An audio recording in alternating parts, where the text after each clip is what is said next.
নমস্কার বন্ধুরা, বঙ্গঘরে স্বাগত। তো আজকে আমি একটু অন্যরকম একটা রেসিপি বানাবো। সেটা হচ্ছে আচার, আমলকির আচার। আমলকিগুলো আমি 2-3 বার ধুয়ে নিয়েছি। এবার আমলকিগুলো আমি প্রেসারে দেবো, দিয়ে 2-3টে সিটি মেরে নেব। দেখুন, আমলকিটা আমি এভাবে সেদ্ধ করে নিয়েছি 3-4টে সিটি দিয়ে। এবার আমি দেখাচ্ছি। আমি জলটার থেকে এভাবে ঝরিয়ে নিয়েছি। দেখুন আমি দানাটা কীভাবে বের করব। এইভাবে শুধু দানাটা আলগা করে বের করবো। এগুলো কিন্তু ভাঙবো না, এমনিতেই ঘেটে যাবে, আমাকে আলাদা করে চটকাতে হবে না। তো যাই হোক, আর জলটা এখানে রেখেছি, প্রয়োজনে জলটা দেব।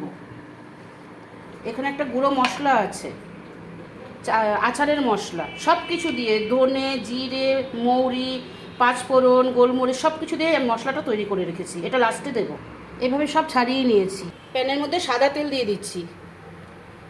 আচ্ছা, তেলটা গরম হয়ে গেছে, আর আমলকিগুলো দিয়ে দেবো।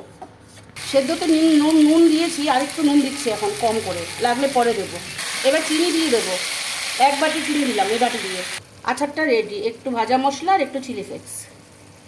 ঠিক আছে, তো আমরা দেখুন, দেখতে পুরো মুরব্বার মতো লাগছে না? আপনারা এইভাবে তাহলে বানিয়ে 1 মাস 2 মাস ধরে, সারা বছর ধরে রেখে আপনারা খেতে পারবেন এই আমলকির আচারটা। ঠিক আছে, তো আজকে এই অবধি, আজকে না সরি, এখন এই অবধি। আবার পরের ভিডিওতে দেখা হবে।